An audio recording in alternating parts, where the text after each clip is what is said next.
भिलाई के वार्ड 20 गुरु नानक नगर में नाली निर्माण को लेकर भ्रष्टाचार और लापरवाही का मामला सामने आया।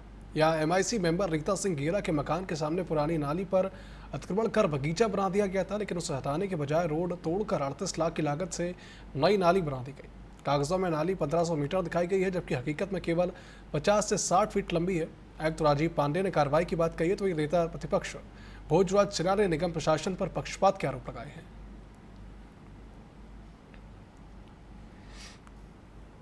लागत से नई नाली भिलाई के गुरु नानक नगर में नाली निर्माण में अफसरों की बड़ी लापरवाही सामने आई है। जिस मकान के सामने यह नाली बनाई गई है वह एमआईसी मेंबर रीता सिंह गेरा का है। यहां पहले से बनी हुई पुरानी नाली पर अतिक्रमण कर लोहे की ग्रिल लगाकर बगीचा बना दिया गया है। बजाय अतिक्रमण को तोड़ने के उसे छोड़कर रोड तोड़कर 38 लाख रुपए की लागत से नई नाली बना दी गई। यह बात और है कि कागजों में यह नाली लगभग 1500 मीटर लंबी है, पर वास्तव में मात्र 50 से 60 फीट लंबी। इस बारे में आयुक्त राजीव पांडे से सवाल किए जाने पर वे कार्रवाई की बात तो करते हैं, पर जमीनी हकीकत कुछ और ही बयां करती नजर आती है। नाली की नई पुरानी तस्वीरों में इसे आसानी से समझा जा सकता है।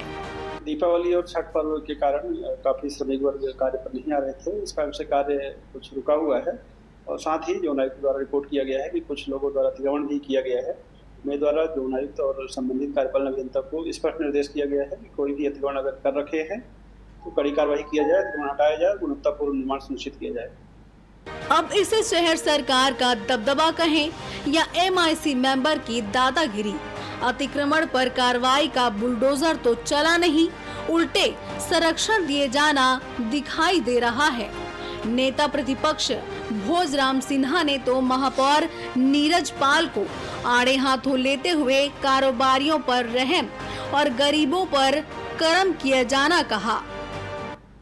इसके बारे में विगत कई दिनों से चर्चा चल रही है, पर नगर निगम के महापौर परिषद होने के सदस्य होने के नाते इस शहर के महापौर ने उस 50 फीट नाली, जिस प्रकार से आपने कहा 50 फीट नाली के खिलाफ में 38 लाख रुपए का जो शासन का मद है उसमें खर्चा करने का प्रयास किया है। और एक भ्रष्टाचार सामने आ रहा है, जिसमें स्वयं महापौर जी आकर के सामने आके बताए कि वो नाली क्या जायज थी, और जायज है तो बता दे कि वो जायज है, तो पूरे भिलाई के लोग ऐसी नाली अपने अपने घर के सामने बनाना चालू कर दे। दूसरी बात, वो 38 लाख रुपया गया कहाँ? महापौर जी में अगर स्पष्टता है तो आपके चैनल में आकर के जवाब दे और बताए कि वो 38 लाख रुपए की नाली कहाँ बनी है। और आज के डेट में 38 लाख की नाली बोलने से लगभग 2 किलोमीटर की नाली बननी चाहिए थी, और 2 किलोमीटर की नाली कहाँ बनी, कैसे बनी और किसने बनाई, इसका जवाब आपके चैनल में दे। अन्यथा महापौर जी निश्चित कहीं ना कहीं शहर में एक बड़ा भ्रष्टाचार करने में उतारू है। निगम भिलाई के जब एक वार्ड में नाली निर्माण को लेकर अतिक्रमण, भ्रष्टाचार और लापरवाही का यह हाल है, तो जरा सोचिए पूरे 341 वर्ग किलोमीटर में फैले निगम भिलाई में किस तरीके से निर्माण कार्य किए जा रहे होंगे। टीवी 24 न्यूज के लिए दुर्ग से सुबोध तिवारी की रिपोर्ट।